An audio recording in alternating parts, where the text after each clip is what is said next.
बीड प्रकरणातील 7 आरोपींवर मकोका लावण्यात आलाय। यावर धनंजय देशमुख यांची प्रतिक्रिया।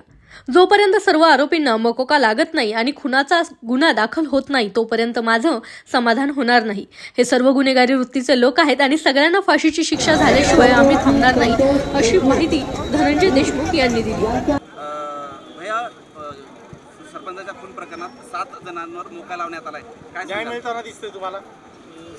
सगळ्या आरोपीवर जोपर्यंत न्यायाला म्हणजे मोका लागत नाही, खुनाचा गुन्हा नोंद होत नाही, खंडणी ते खुनापर्यंत हे सगळे आरोपी आहेत, ही संघटित गुन्हेगारी आहे, तोपर्यंत मी यावर प्रतिक्रिया देणार नाही। सगळ्यांवर हा मोका आणि खुनाचा म्हणजे गुन्हा नोंद झाला पाहिजे।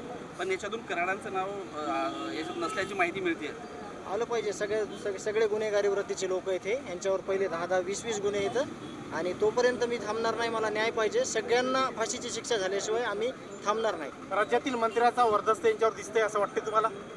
त्याच्यात काय झालंय तपासात, ते तपास आम्ही आज मागवलेला आहे, त्याचं पण स्पष्टीकरण आपण देऊ। आपण त्याचा तपासात काय झालेलं आहे ते आपल्याला आज संध्याकाळपर्यंत आपण ते तपास मागून घेतलेला आहे।